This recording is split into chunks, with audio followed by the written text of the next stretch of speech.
Harvest Tori. Hi. Hello, Harvest. How are you? And actually, Gabe, my sister and I purchased a preschool about a year and a half ago. And Uh-huh.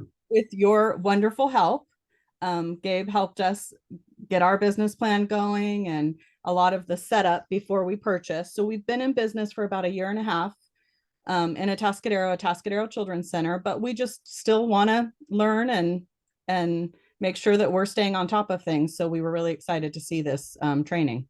Oh, good to hear you. Good to see you and hear you again, Harvest. I'm glad that we're able to assist you with that, and welcome to the class. Thank you. Hi, and this is Sarah, Harvest Sister, jumping in. Gabe, we're so glad to see you here tonight and really appreciate all the work you put in with us to purchase, like Harvest said. And yeah, we're really looking forward to the budget talk. You know, the first year in, we've definitely made some mistakes and really want to get a handle of that quickly so that we can just continue to be successful. So we're really excited about this class. So thank you. Well, welcome. Good to hear you again, Sarah. I'm glad that you're here in the class. Thanks. Welcome. Who else?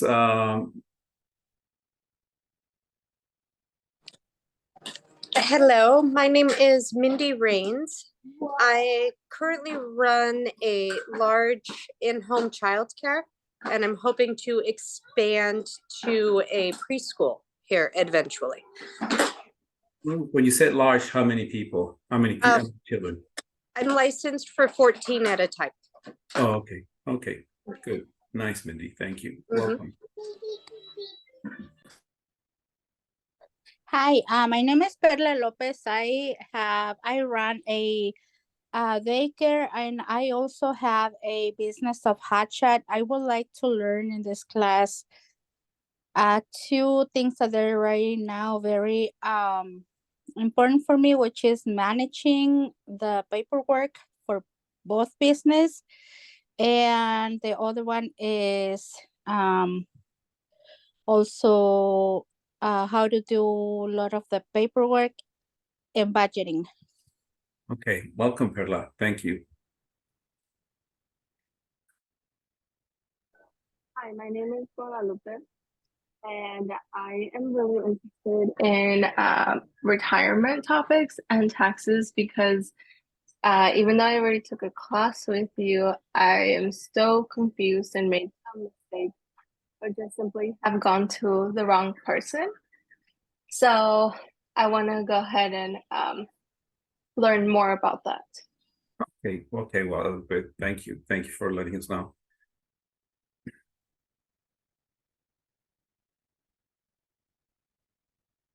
Okay, we just need Yadira. Hi, my name is Yadira, Flor Yadira, and I am a large daycare home license provider. Mm-hmm. And I am looking to learn more about budgeting and taxes purposes for the business. Okay. Welcome, Yadira. Welcome. Well, we have. Sorry. I was going to actually introduce myself. I'm not really yes, sure. sorry. I'm sorry. No, that's fine.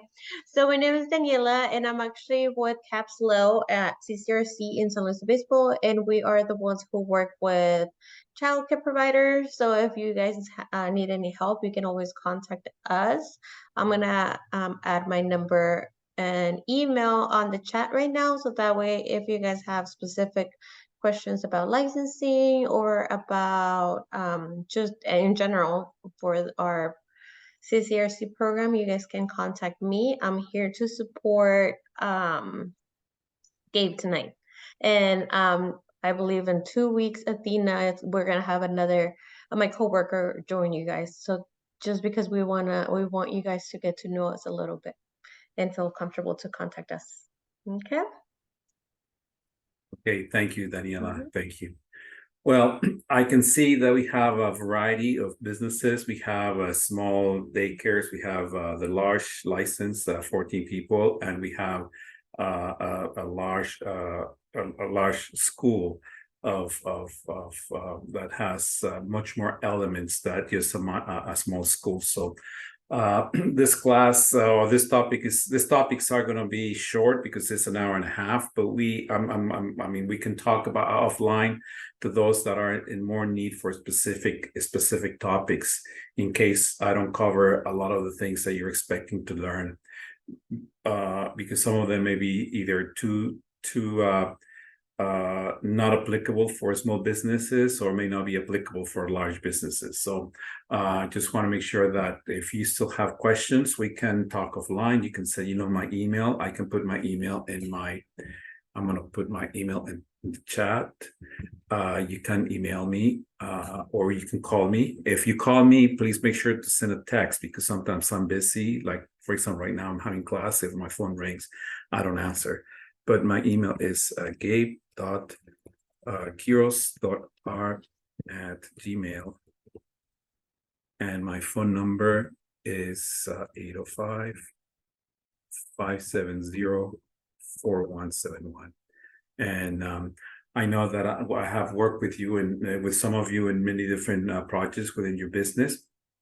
So it will be nice to catch up in case these topics of the class are not enough for what you're looking for. If I might sense that may not be filling out your questions, filling up your desires of the topics that you want to learn. So let's start with the class today. It is about a business plan, and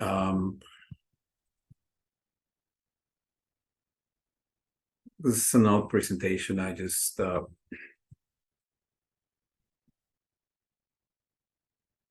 we talk about business plans. We're not going to talk about permits and licenses or commercial structure because most of you already are in business. But the purpose of the business plan is to answer the questions: what do you want?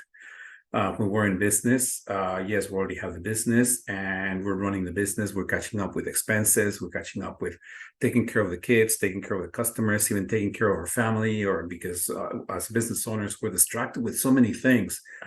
But the key question is, what do we want? What are we looking for with the business? We need to do something. We need to do something with it. I mean, is the main source of our income, or is the main activity that takes most of the time of our day? So to answer this question is, what do you want and what are we looking for? That's precisely the questions that we respond through the process of a business plan. A business plan is precisely a way in which we respond to these questions. Because we develop a business plan, and as we develop the business plan, we are building our business. As we set the road of where we want to be and what is what we're looking for, we're communicating that message to everything that we do and all the people that are around us, and they can see clearly what is what we want. There's a saying, right? If we don't know where we're going, we never know that we got there. So the purpose of business plan is answer those questions. So the business plan will help you measure the progress, because we're going to set a plan, and that plan is going to have some benchmarks. That plan is going to have some strategies. And we are going to be able to measure the progress, if it's really getting where we want to go, or maybe we have to make an adjustment. At the same time, it's help us set small attainable goals and move forward step by step. You know, many times the business goes every day so fast, and if we don't sit down and do one thing at a time towards that goal that we're looking for, we are never going to get there. And believe me, it's very silent the way we build our business. By taking those little actions, little by little, start building up a momentum in which we ended up where we wanted to be. So the business plan helps us set small attainable goals. And by attaining those little goals, it allows you to move forward step by step. At the same time, the business plan helps us establish accountability and responsibility.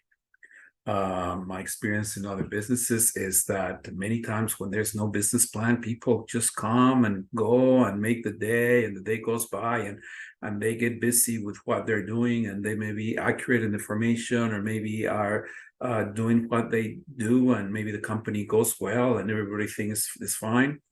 But most of the time, when we don't have accountability and responsibility, is when we have discussions. So we have frictions and we have failures in the business, and maybe we're spending more money, or maybe we're not achieving anything on a specific time. So the business plan helped us to have accountability and responsibility with management, with ourselves, and with our staff. And of course, it starts with a concept to a final plan. We have an idea, and then we build the final plan. At the same time, the purpose of a business plan is that aligns profits. Everything that we do is going to go towards that goal. So how much money we need to make those directions or make those changes, whatever the business is. And at the same time, it aligns services, and we obtain financial clarity in our results, because we're going to be measuring what we need, where we need to be, and says, okay, by this date I'm going to be here, and by this date I'm going to be there. And if you're not there, then you start scratching yourselves like, wow, I need to make something different.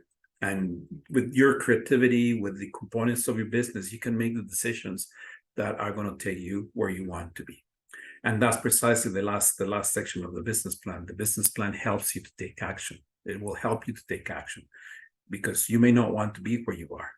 Maybe you are. And if you are, then you need to make sure that if this is where you want to be, then what do you need to do to stay where you want to be? Either way, if you are where you want to be, you want to make sure that stays a little longer. So you need to make sure that what is affecting you on other areas of business. But if you don't want to be where you are, you want to be somewhere else, then that's the action that you take with your business plan.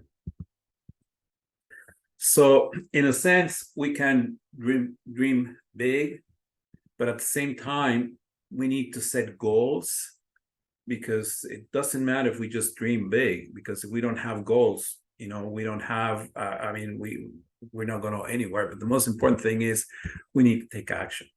If we don't take action, any business plan is just a waste of time. It will be just a waste of time. It will be something that it will allow us to move forward. But in my experience, most of the time when you come up with a business plan, just by default, just by doing the exercise of putting things together and making sure that this is where you want to go, just by default, you start changing some actions. It's like looking yourself in the mirror. And you look yourself in the mirror, you can probably notice something. I need this, I need that. And little by little, you start making those actions. But the thing is just to be aware of that action. So in a sense, you can, you have to share your ideas, you have to share your goals and your entrepreneurial purposes with your family, with your staff, with the banker, with everybody else, so they can understand that. And if you have clarity in your ideas, if you have clarity in your purpose, and if you have clarity in your goals, it is much easier to communicate that with your group of staff, with your group of people. In this brief introduction, you share maybe not your ideas of the business, but we can probably in the next couple after this we can talk about your ideas. So where would you like to be as part of your business plan? But in the opening remarks of your introduction, you said what you were expecting from this class, and that's going to give me an idea of where to take the class. But at the same time, if today is the business plan, we can just take some time right now, and think about what are your purposes. I mean, if you had the opportunity to change something about your business, or if you have the opportunity to, where do you want to be in the next 5 years? Because that's the purpose of the plan. What do you want to be in the next 5 years? That will help you work on the business plan. This class is not about making a business plan. This class today is about the benefits, or the some highlights of what are things important in the business plan. So we can again share some ideas just to hear. I mean, if you're not clear on what are your goals for your business in the next 5 years, It's okay to say, I don't have them, but then as a homework, you can go back and start thinking about these questions. What do I want and where do I want to be? So if you don't mind, let's share with the class what are your goals of your business? What do you want to be in the next 5 years? You can take some time to think about it, and you can share with us, with me, with yourself, and with the class. What are your plans of the next 5 years? And again, I remind you that everything that is mentioned in the class, even though we have recording, I can probably stop the recording if necessary. But everything stays in the class. It's just part of confidentiality and respect to the people that are in the class, not to share these ideas with someone else, but just to share them here in the class. So take your time, and whomever is ready, share with us what are your, if you have a plan. If you don't have a plan, it's okay, but what would you like to be? What do you want for your business, and what do you want it to be in 5 years?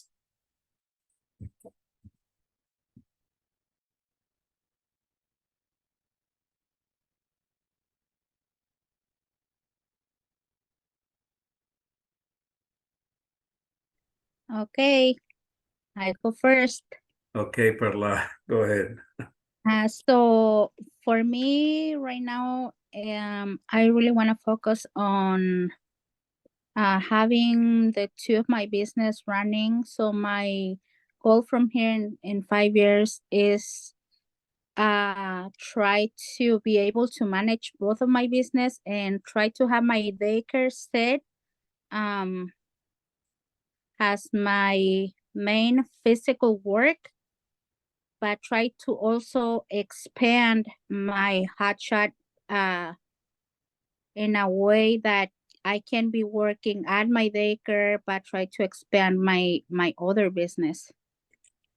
So I would like to have my physical work set, which is my daycare, but I want to see the possibility of expand my other business without losing what I already have. Okay, so your daycare, is it running, is operating, or not yet, or Yeah, you need more? It is. I have a small license. I'm applying to get my large license. That's what I'm doing right now. But yeah, I have my daycare running since 2019. Okay. And what is the other business? The other one is a hotshot. So hotshot, we do general freight. General what? We move general freight. We move general freight. Freight. Okay, freight. Mhm. Okay. Okay. Well, thank you, Perla. And your freight is based in the county, or you go wherever they tell you to go? It's national. Oh, wow. Okay. Good. Thank you for sharing.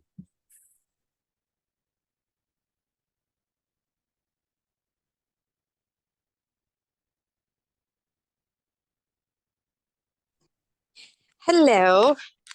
Hello. So I'm hoping in 5 years that I have the ability to expand my large daycare into a preschool center-based facility.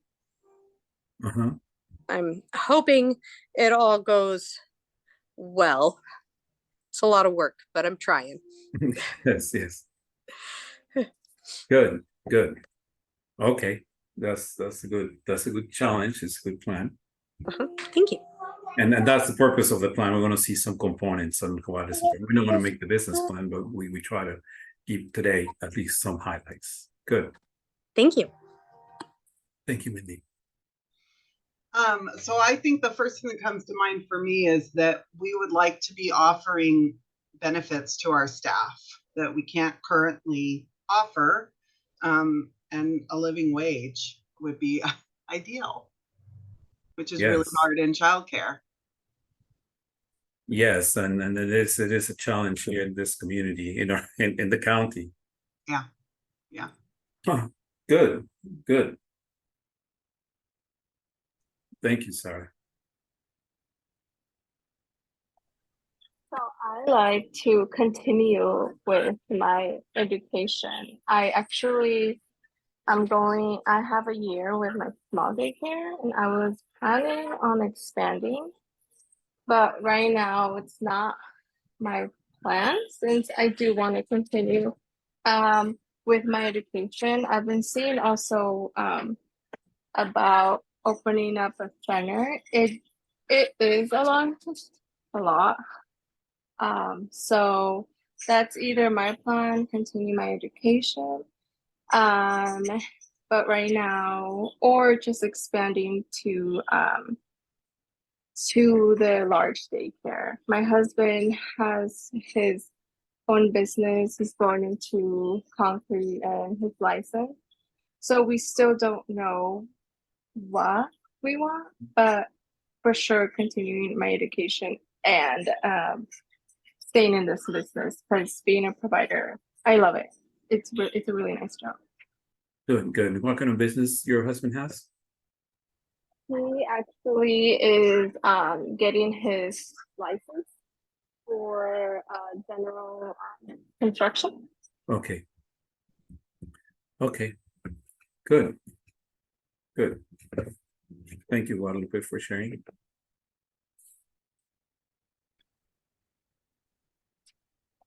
For me, I would like to, I have a license for 14 kids, but I just haven't gotten the courage to get a helper because it's really hard to trust people. Mhm.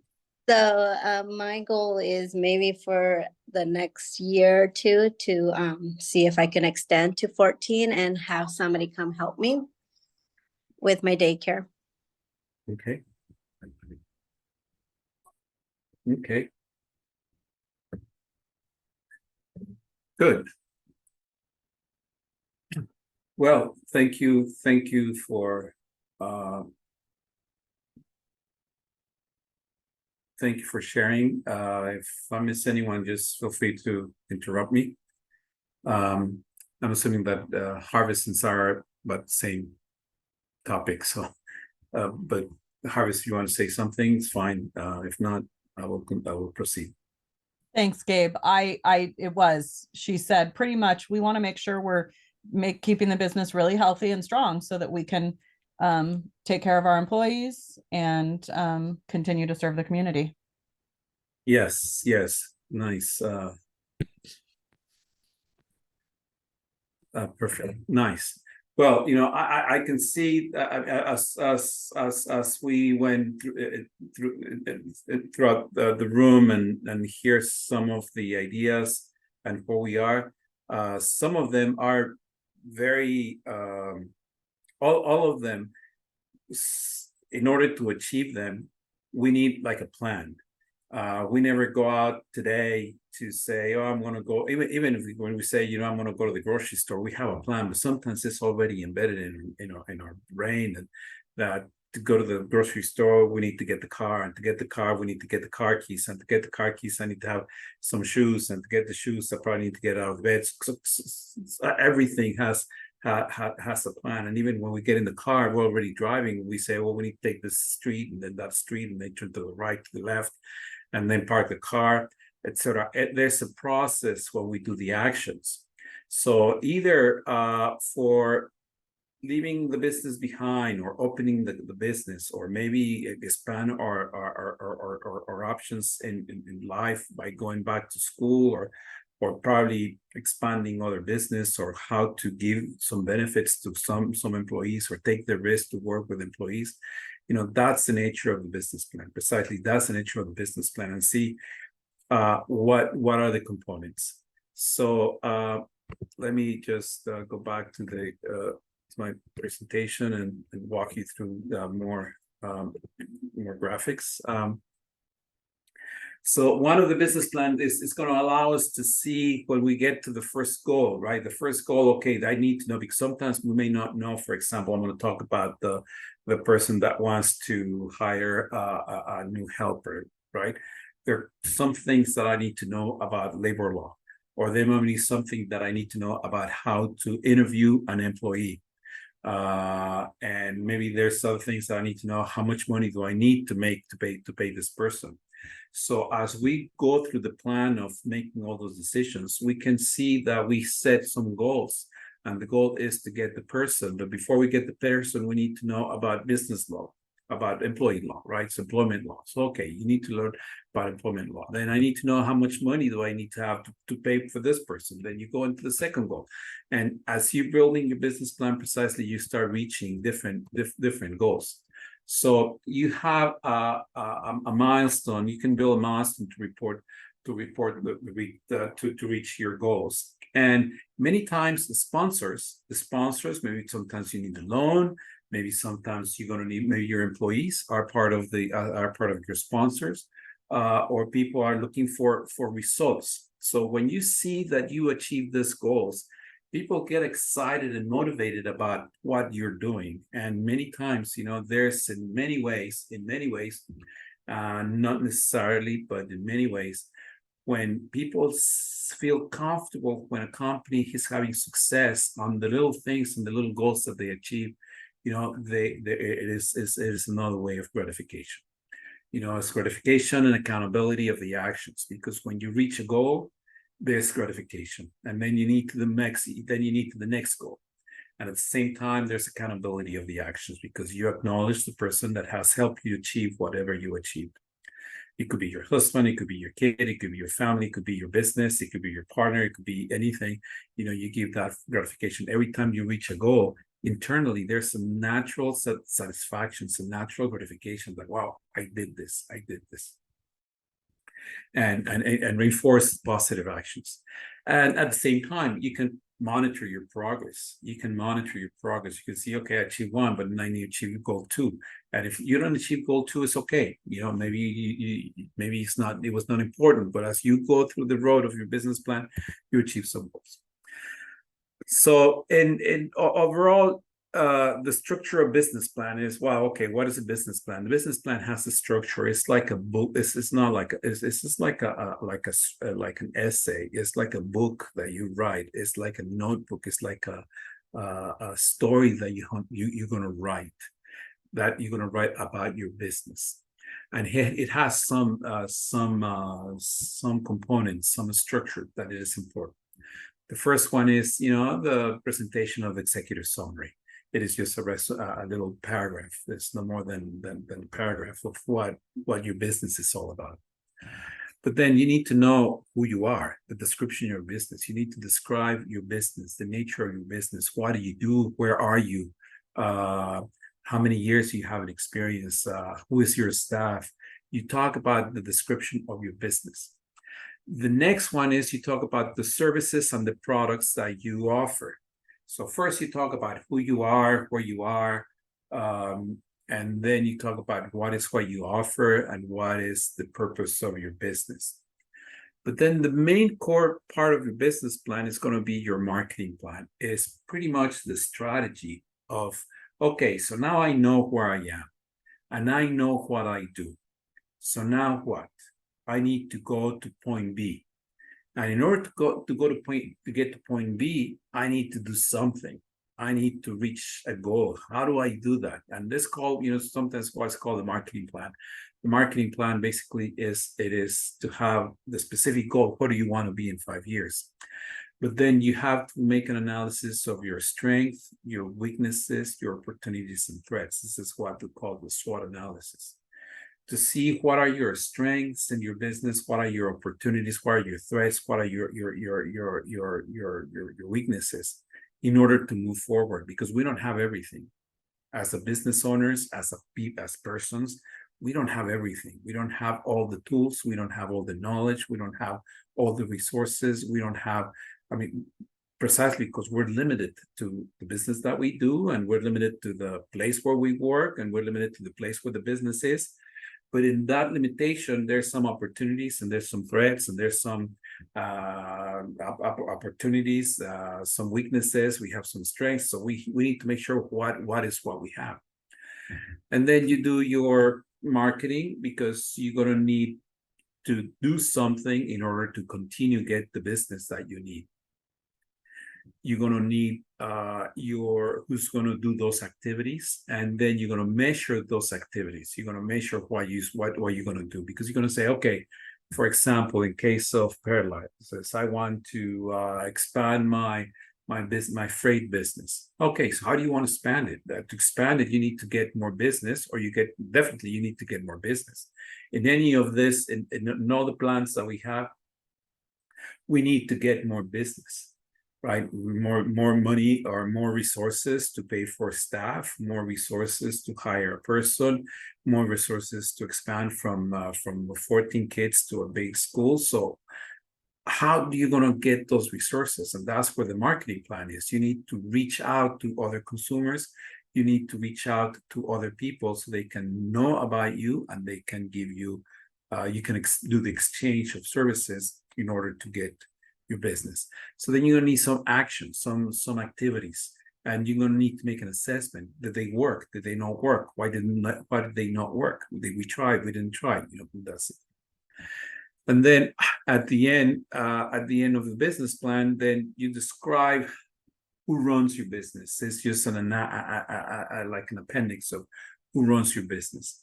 But then all this is nice, because all this is a narrative. Everything is a story. Everything is just a description of events, a description of goals, a description of situations. But then the bottom line, the key, most important thing is the financial statements. And that's what we're going to talk about in second class and the third, and the second and third class. Financial statements. We need to know how to put everything into numbers. We need to know if the business is losing money, or if the business is not losing money, if the business is making money or not making money, and how much money do we need to make, and how much more expenses do we need to incur in order to get the benefits that we're looking for. So that's where you have the financial statements. That's where you have your budget.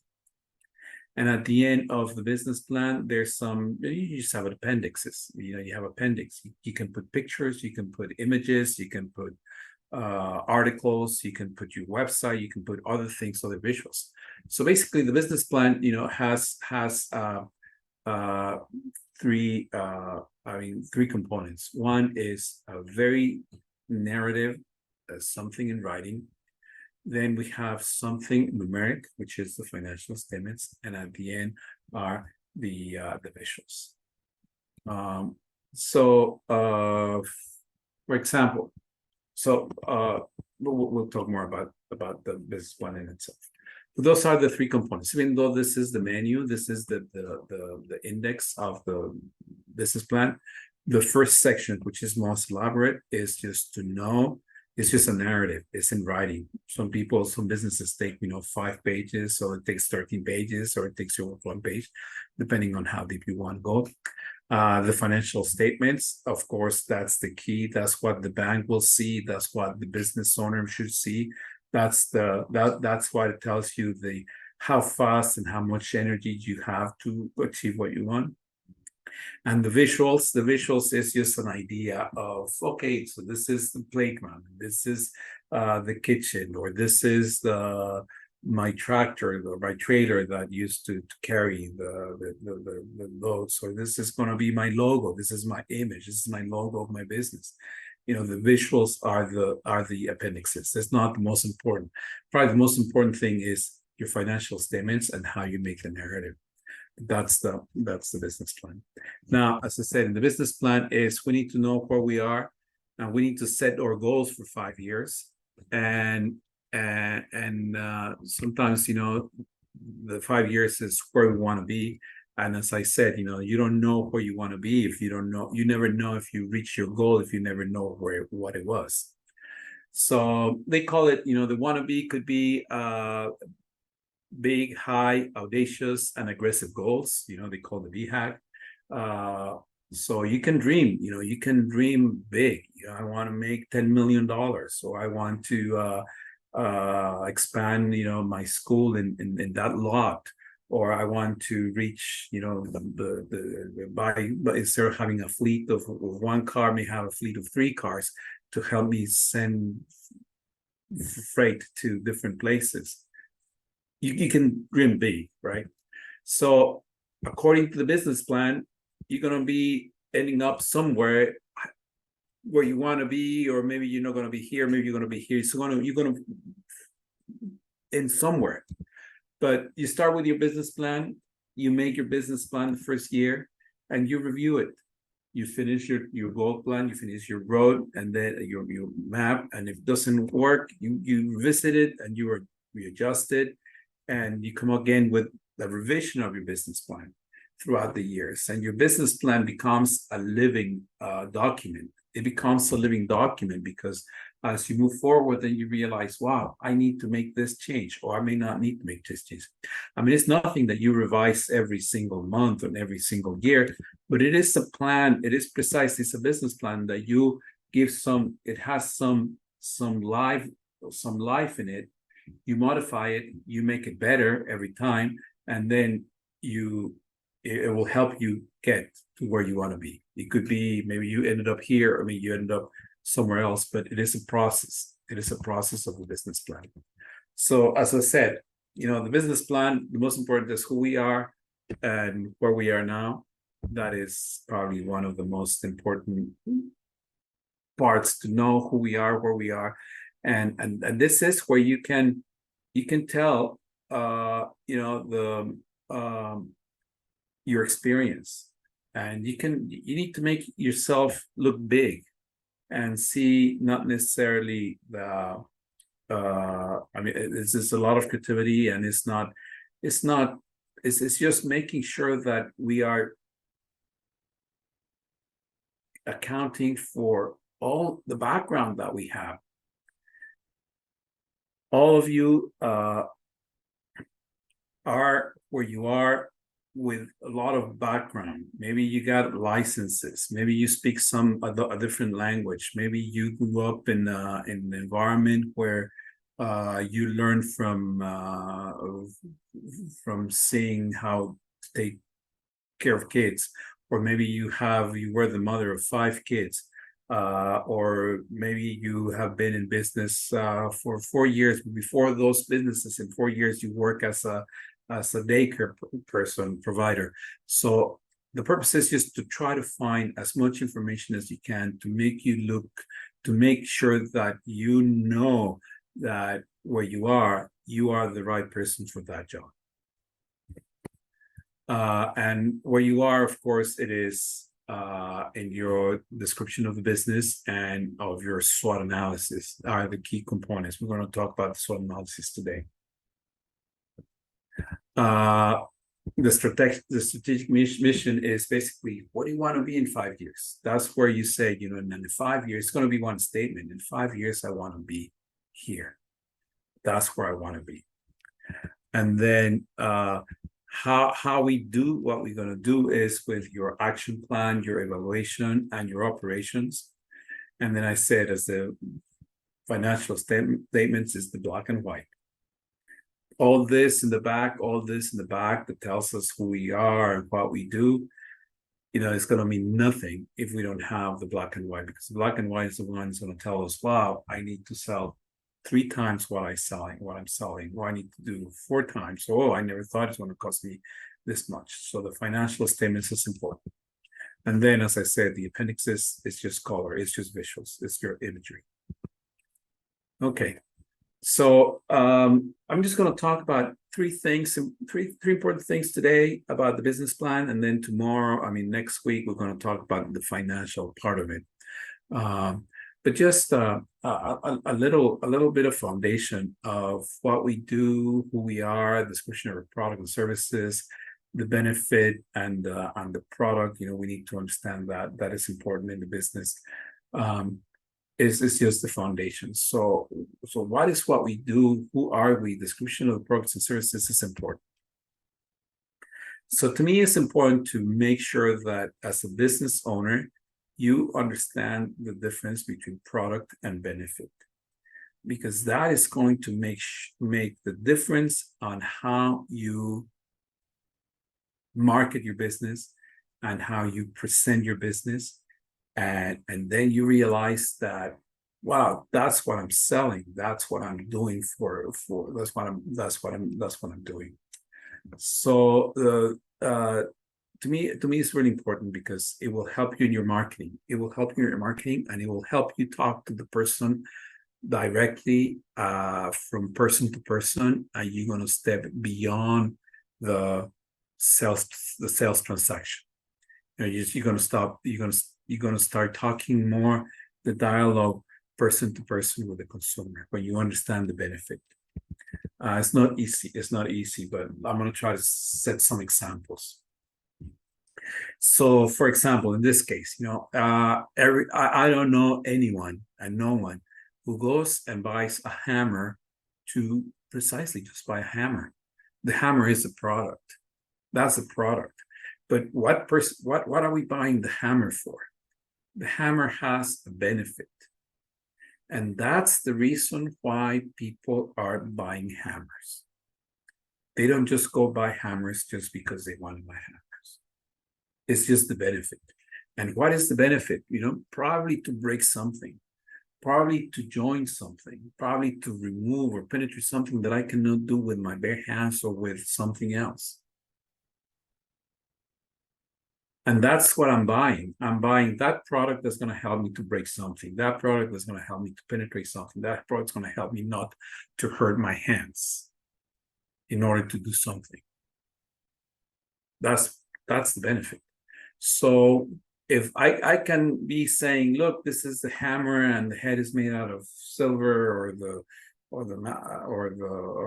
handle is made out of wood, and I can give all these diverse components of the hammer. But if the hammer doesn't make what needs to be do for what I need, I'm never going to buy it. So it's important to understand the benefit. The same thing, I never know anyone to just go and buy a light bulb just because they're collecting light bulbs. That is the product. The product is the light bulb.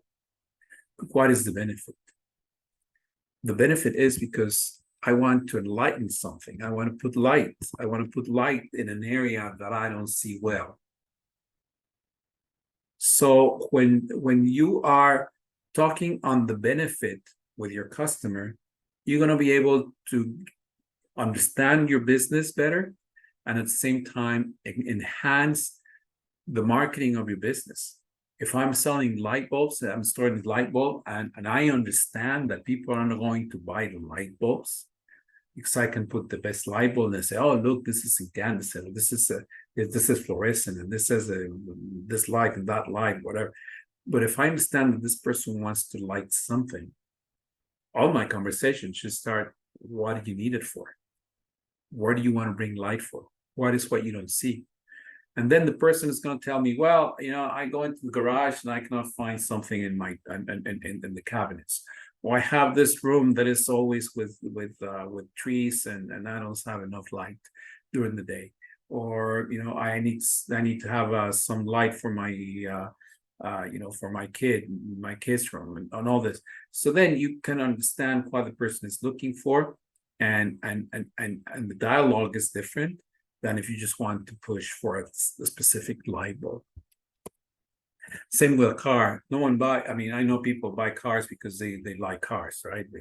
But most of us, buy cars because it is a fast way to move long distance transportation, and it's safe, and many times, if maybe my car needs to be because I need to carry something, and that's why I need a truck, or maybe I want to, there's some benefits in the car.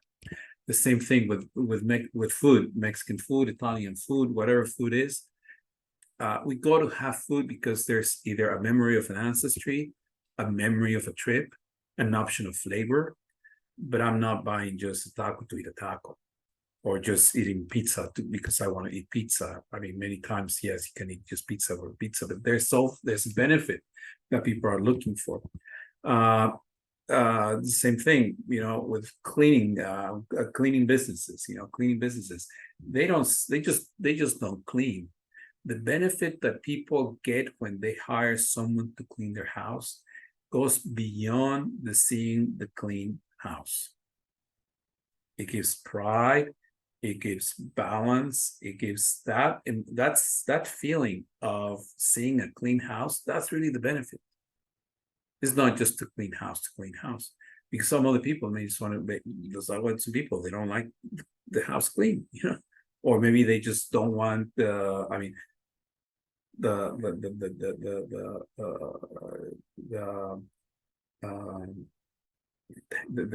don't care if it is clean. To them it's clean, but it's not clean. So think about your business, think about your business product, and think about the benefit. And most of you have a daycare. So the daycare, what is the benefit that we give in daycare? Okay, the daycare is not taking care of a child.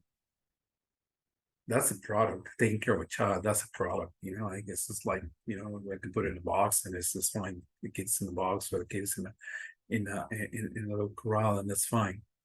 But what is really the benefit that people are giving you, or you're giving, when they when they drop the kids? To me, it's just, the most precious thing that a person can have is a kid, it's a child, and they're trusting you. They're giving you that little precious thing to you. Many times, yes, because I need to work and I can't handle him. It's just I have a problem, and you want to get the child, get rid. Some parents, they just want to get rid of the child so they can continue with. But even though that there's a benefit. There's a benefit that they trust that they're going to come back and see the child. And at the same time, that hopefully the child is going to do something, is going to learn something new, or is going to develop some abilities and some skills. So I think, you need to understand what's the difference between the benefit and a product. The product is taking care of a child. The product is a childcare. The product is a school. But what is really the benefit? And all of you that mentioned, well, I want to expand, have that, and have that in your expansion plans, that the benefit is the most important thing of why people do business with you. You're not a product. It's just the benefit. And if you understand the benefit by talking to the parents, by just seeing how they relate to the kid, by seeing how they relate to you, because they're bringing your child for something, for a reason. And that's the benefit. Many times, and I've been in situations with childcares, right? The childcares that the only benefit that they have is because it's just close to work, or it's on the way to the school. Still, or maybe because it's clean. Maybe sometimes they find the place is clean. I mean, it's not the right, but it's just clean. Sometimes it's the neatness of the place. Well, all that is part of the benefit, because they want to make sure that the child is well taken care in a clean place, and a safe place, and a safe environment. So it is homework for you just to think about benefit, and we can probably talk more next week if you want to think about the benefit and bring your ideas of what a benefit is. Anyway, so just to summarize real quick, the light bulb is to enlighten, the match is to start a fire, the shoe is to protect your feet, the coat is to keep you warm, your business is to, that's the benefit. This is the benefit. Try to come up with your benefit. Your services are what you bring. Now, many times when we do these exercises, people say words like, "Oh, but it's the quality." They're gonna find the best quality in the daycare, or they're gonna say words like quality, but no, it's not the quality, because quality is something that is perceived by the receiver. But your service, your benefit is something that you're offering. And the quality, when you say it's always because they get the best daycare, when you start saying the word best, it's just wrong. Or sometimes because the service is not the, it's again, it's not the benefit. The service is not the benefit. All because we take care of the children from 4 to 5, and we give them food, and we give them, they take a nap, and no, that's not the benefit. That's the service. That's part of the product. The service is like you put them to sleep, or you give them classes, you give them French, you give them mathematics, you give them drawing. That's part of the service. It's not the benefit. Or maybe say, so because we're the best. Well, everybody is the best. Everyone that I know is the best. So the best is not also a word of benefit. So when you start describing your benefit, try not to use the word quality, service, words that involve the word quality, or words that describe the service, or words that say, we're the best, because they receive the best care in town, or because we give the best rate, or because we do the best. When you use those words, it's not, you're not really getting to the benefit. Are there any questions, any comments?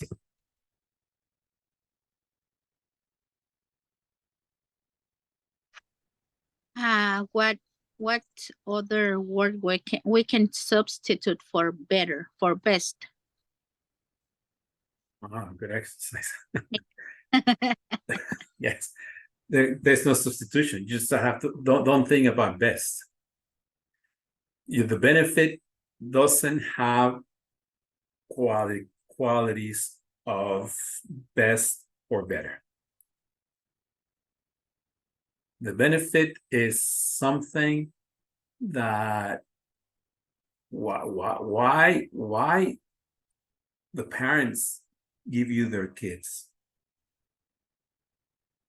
And believe me, it's not because you give them the best treatment, because I'm sure that someone else will give better treatment than you. So there's something that they give, and it's the trust. They trust you. But you have to know, you have to ask, you have to talk to your clients, you have to see how they interact. You need to know where they're coming from, how they treat their kids. Because yes, you can see parents that they don't take care of their kids, they just want to get rid of them. You go there. But if that's your client, then then the benefit is you're just a garage for their kids, right? That's the benefit.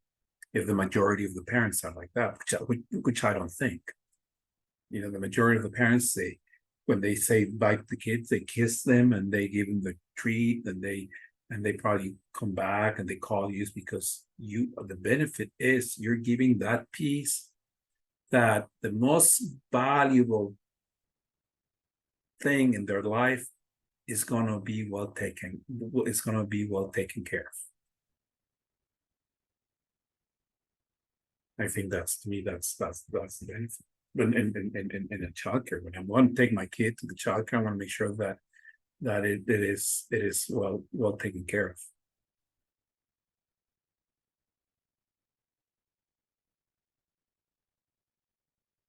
I mean, if you're talking about your freight, your transportation business, that's the same thing. You're going to take what's the benefit? Probably you're going to save people time and effort to take something that is heavy for them to transport to another place.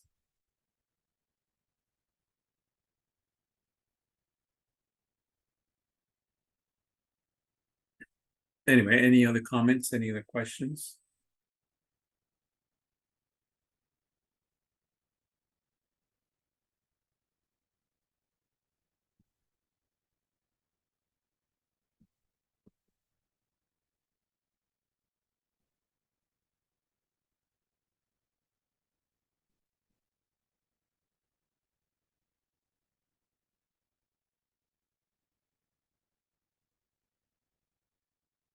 Okay, so as we start a business plan, we need to define ourselves, who we are, what we do, and what we do. So another component is just aspects of definitions.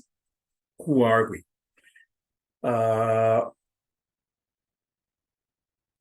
and we are what we do. We're a childcare. We are a school. We are freight transportation. We are. That's part of the definition. What we are. Who are we? So for that, many times, you can to start talking sometimes insurance language or even banking language. You may need to get familiar with what are the industrial codes that are in the in the commerce in the commerce of the United States. So it will be a good idea to know and understand what is your SIC code or your NAICS code. And for that, it is just the SIC code is a standard industrial classification code, and it was a code that it was to use communication between government agencies to analyze industries for their activities in the United States. That's how it started, and it was 4 digits. So basically, in order to, for example, the IRS to understand how much revenue is coming from some industries, but at the same time, the Department of Labor wanted to know where the employees were working and what are the industries that most of the companies have been employed. And probably for the Department of Labor and then the IRS then say, okay, the IRS will call some industries one way and the Department of Labor will call some industries a different way. There wouldn't be any communication. There wouldn't be any reference and data that they were gathering, right? So probably the IRS would call them, oh, these are daycares. And probably the Department of Labor says, no, these are called schools. Well, these are daycares and they're schools. So then we have the schools could be a university, or daycare could be 5 children, 6 children, the different coding. So then when they needed to have communication between governments or putting different reports for different agencies, I don't know, maybe suddenly the state wanted to say, okay, we need to give some funding to schools. So we need to know how many schools do we have. And he calls the IRS and he calls the report from the labor, and the information was not, they were not talking the same language. It was quite confusing. So the United States came up with a standard industrial classification code to make sure that every single activity, no matter what activity we do for business, it has a code. But then when the United States went into trade, the commerce starts getting more global as it is now, or start going into trade with other countries, especially Mexico and Canada, they came with the North American Industry Classification System, which is the same thing as the SIC code. But now it is communication between Canada, United States, and Mexico. Right after it came after NAFTA to analyze industries and their activities. So now if we want to make sure that, if for transportation purposes, for communication purposes, or for loans or whatever, within countries, they need to know, okay, how many people do you have in daycare? How many people do you have in schools? Then there's this classification code. And instead of having 4 digits, it is now 6 digits. So I would recommend that if you haven't done so, do this exercise to know what is your SIC code and your NAICS code. And you can go to this website, to the website of the NAICS.com search, and you can look for your SIC code. You need it. You need this information. Maybe it's not important. You may never need it, but sometimes you need it for loans. Sometimes you need it for grants. Sometimes you need it for insurance purposes. Maybe sometimes you need it in legal matters. Sometimes you need it for labor purposes. So if you haven't had time to do your NAICS code, I recommend that you can take a look at it and get familiar with it. That's a way to define who you are. And many times it's a little narrative of what it is. And sometimes it helps, many times it helps to get some ideas on how to define your business. So now in the first paragraph of your business plan, now of course, you know about you, who you are, how many people, if you're a limited partnership or you're a corporation, if you've been in business for 5 years, if you're in Atascadero or you're in San Luis Obispo, or you're in Paso Robles, if you're one partner, two partners. Now, what do you do? Who you are? Well, that's where you mentioned the SIG code. That's your product. That's your industry. This is my industry. And what do you do for business? Well, for business, we mentioned the benefit. This is what we do for business. We take care of the most valuable things that a person can have in this life, in the early ages, in the early stages of their life. You know, so that's. Then you have a nice paragraph of introduction about your business plan. Now, we're not going to go into the marketing, but we're going to go into the strengths and weaknesses analysis, because to me, I think this is important, and it is a little. It is a good exercise. The strengths, this they call it, I mean, it's very popular. The SWOT analysis is very traditional in business schools, in business management. Now they try to come up with different names and they try to put different acronyms, but at the same time, it is just the basic information. I like this one because it's clear. It's only 4. It is a quadrant. It's very simple. It is our strengths. It is our weaknesses, are the opportunities, and our threats. The strengths are internal. Strengths are something that we can control. They are internal to the company. They are what we have that we can control that will make us strong in the business. The weaknesses are also internal. They are in our control, and they're things that we don't have, but we could have. And maybe we haven't done anything to make it better, or maybe we haven't even noticed that we don't have it. That we have those weaknesses is the things that are under control.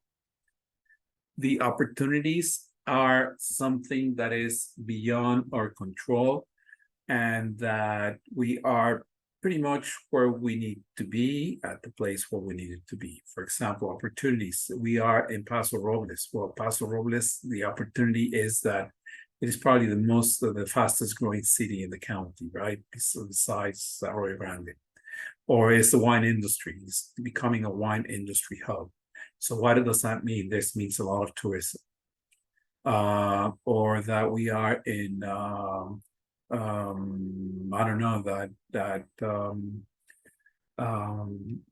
opportunities are something that it is outside of control, but they are imposed on us. And as a business, we need to capitalize on those. The same thing as threats. Threats are external. Threats are something that we may never thought about it. You know, maybe there was a fire. It's a fire season. There's a threat.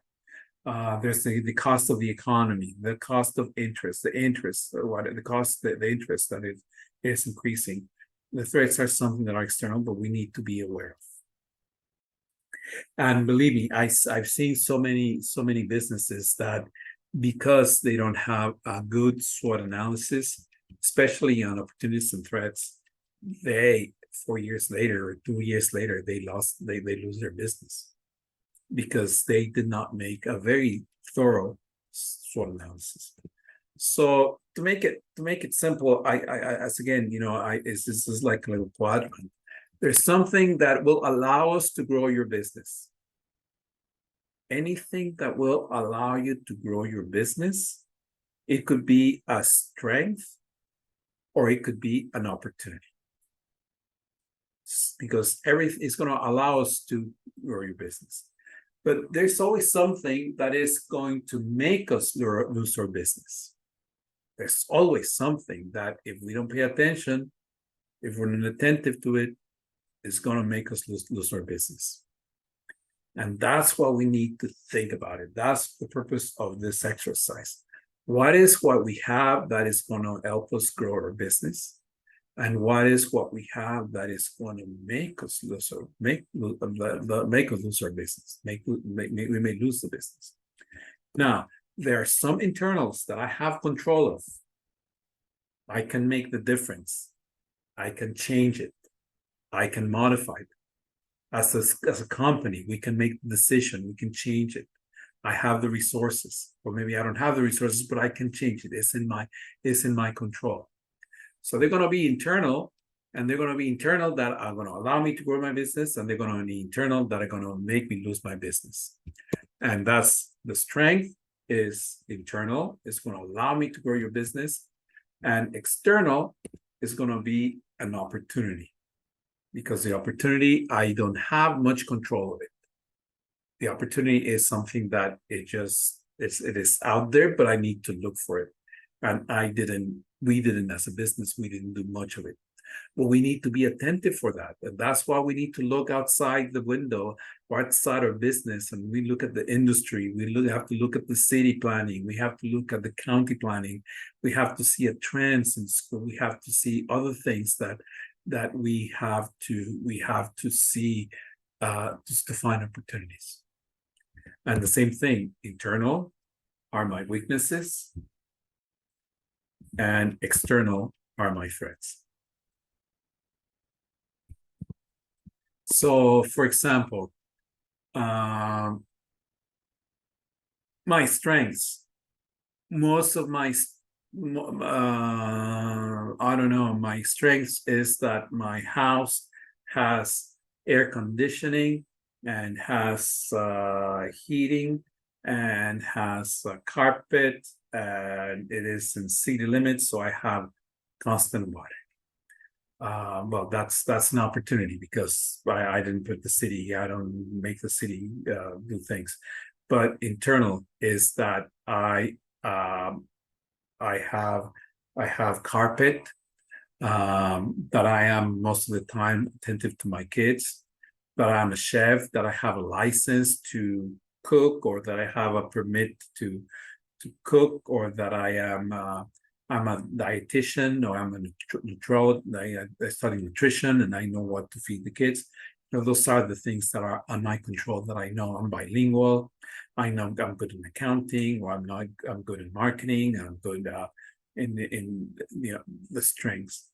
And the opportunities is probably because I live in a neighborhood that it is affluent, or probably I'm close by the freeway, or probably I'm close by the office of a big company that works. I'm close by the airport. There's a large employer there. So those are the kind of things that we need to think. And my weaknesses. Wow, I don't know much about accounting. Oh, my office is dirty. I don't speak English very well, or I don't speak Spanish, and most of my customers are speak Spanish. Or I haven't paid the bills for the light, for the electricity. Or I need to put some air conditioning, but I haven't put it because it gets hot. Or if I'm losing, those are the kind of weaknesses. So, the floor is burp. I mean, it's not flat, and I need to do that. Those are the kind of weaknesses. For larger schools, some of the strengths. All my teachers have credentials. All my teachers have 5 years of experience. We have the best computers, and we have new computers. One of the weaknesses may be, we don't have a good accountant, or we don't have a good social marketing person, or something that we can control. And opportunities, as I said, we're off the freeway.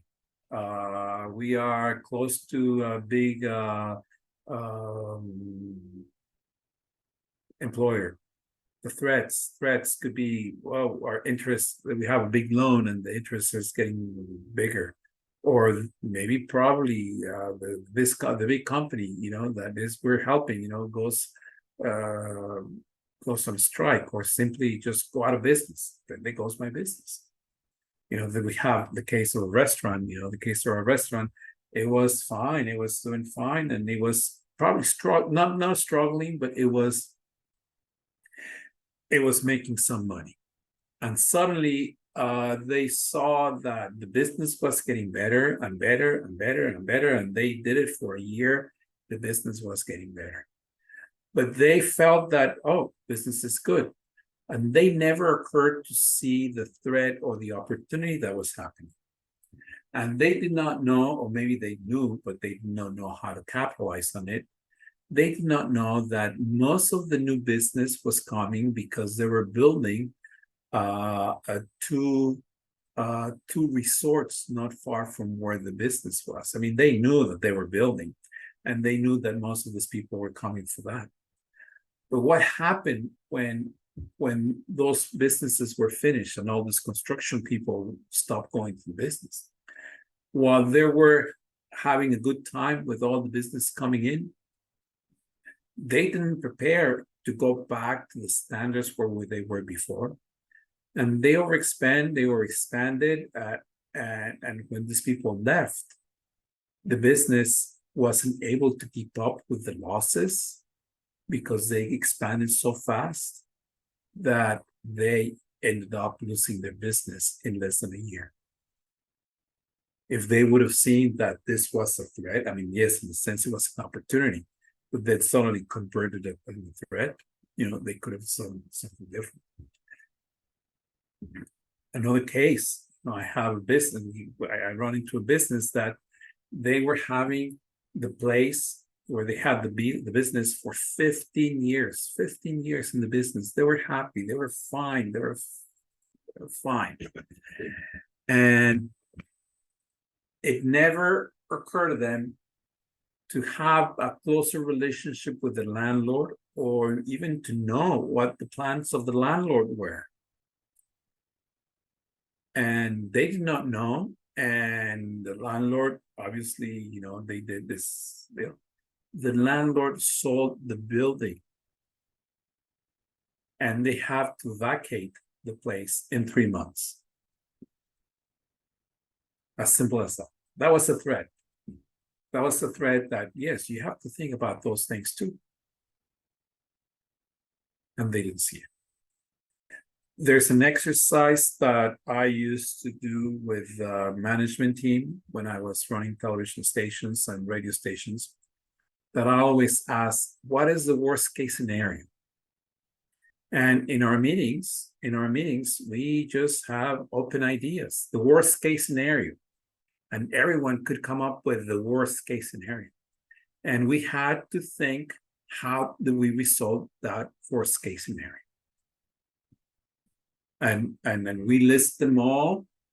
Some of them were very, we never thought about them, I never thought about it. But we were somehow prepared and made an assessment of what we needed to do in order to the worst case scenario. And we had an emergency plan and everything for the worst case scenario, just to try to identify the threats and the opportunities at the same time. And at the same time, as we look at the threats, we look for what is our strengths and what are our weaknesses. There was one situation which, what about if, and it happens, right, in television, but it happened before, but I don't know right now. I don't think it happens anymore. But that angry viewers were just drive the car through the studio, right? So what do we do in that situation? And then at that time, as making with that analysis, we find our weaknesses and our strengths. Oh, wow, we don't have this there. Oh, so now we have the weaknesses. Or yes, we have this. So now it helped us make an analysis of our strengths and our weaknesses and build a cohesive team to make sure that we were ready for whatever situation is. So as an exercise, probably for today, if we have like 9 minutes, but maybe we don't have enough time. But as an exercise, I'll invite you to come up with this scenario and write 5 strengths, 5 weaknesses, 5 opportunities, and 5 threats of your own business.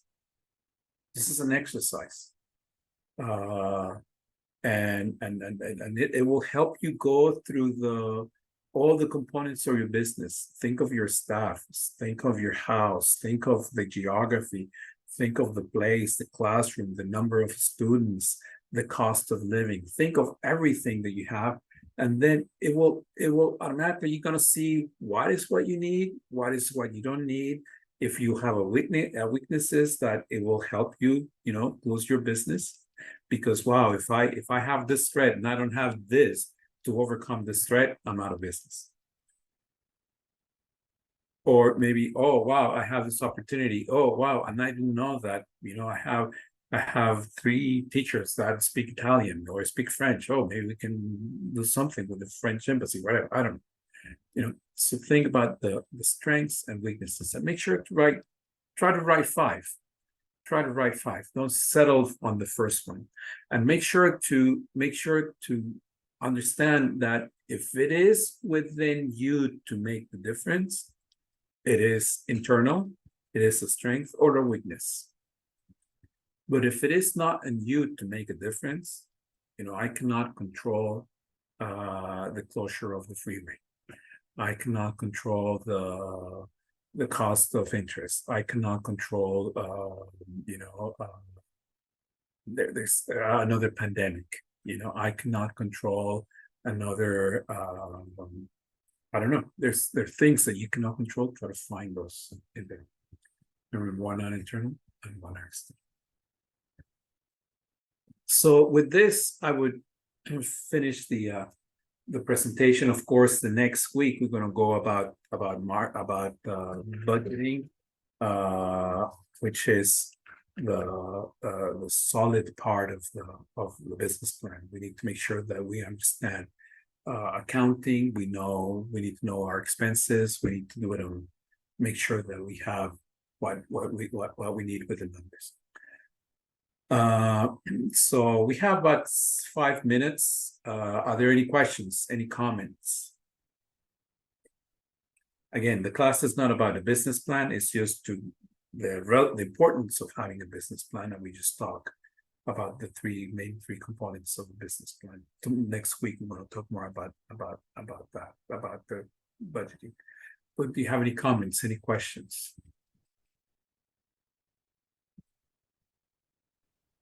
Well, I'll just say learning about this tool, the SWOT, is amazing. It's like kind of mind-opening to recognize things that are within our control, because there's so many things that aren't, but to look at the things that are and see where we could solve problems, like you're saying, is kind of mind-blowing. And I think it's going to be really helpful to really kind of break things down, break the problems down. And yeah, this is great. It's really, thank you. Yes, and I don't know how big your staff management meetings are, but it also helps to have a session with key management. Yeah, that makes sense. Because they see other things. Mm-hmm. Probably sometimes the janitor may be saying, well, he will tell you the difference that you sometimes don't see. So they can tell you the weaknesses or the strengths. Yeah, great. Thank you. Yeah, for big companies or companies that have more employees, so they can have a team of 5 different people in their staff. This is a great exercise. And of course, it's not resolved in 1 week. I mean, in 1 meeting. Larger companies like Coca-Cola, Pepsi, they have the Hyatt and universities, they have meetings, they have months to make an analysis of this kind from different levels of management, and they review it and talk about it. So it's nothing that it's just in one hour you just it's a process. It's a process of part of the management exercise and the team building and the business plan. But yes, good. Thank you, Sarah, for your comment. Anyone else?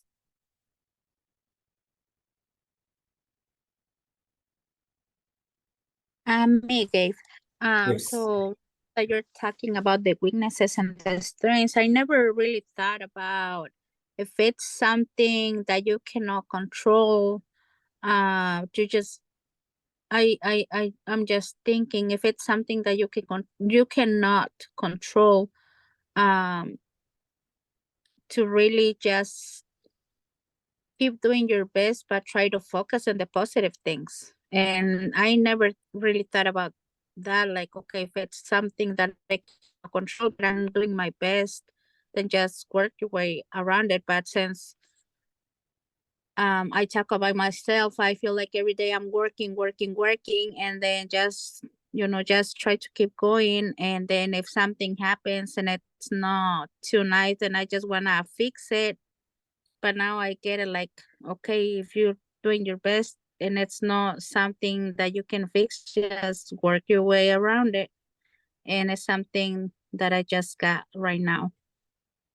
Yes, yes, and try to think about. I mean, the thing is, there's something that you cannot resolve. There's something that you cannot fix.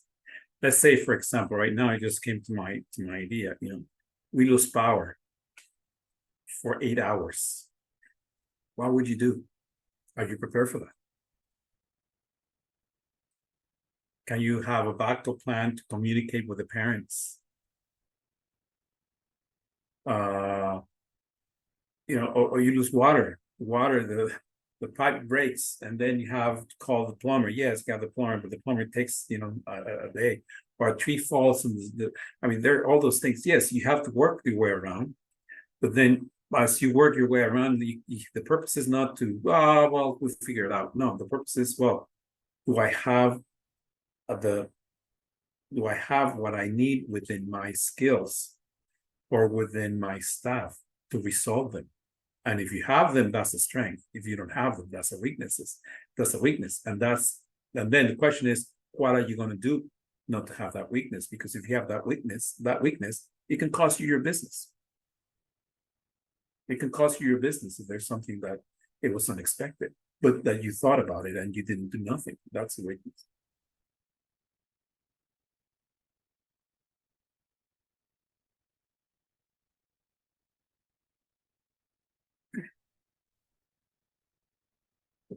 Okay, any other questions? Any other comments?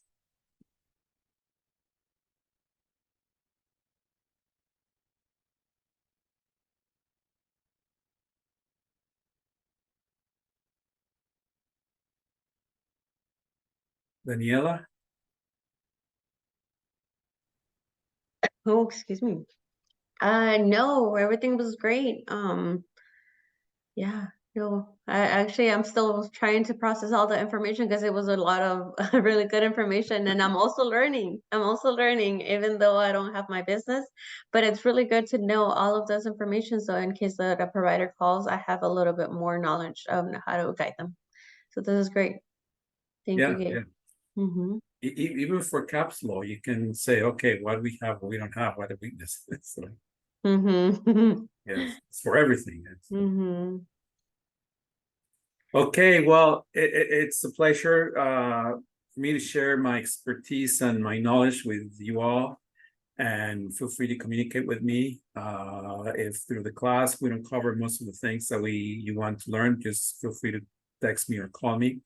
And I wish you well. Have a nice week, and I wish you well for the rest of the day, for the evening.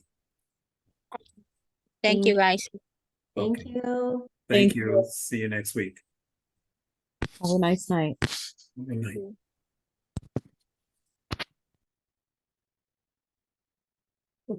Okay, Daniela. So I guess that's it. We need to stop recording.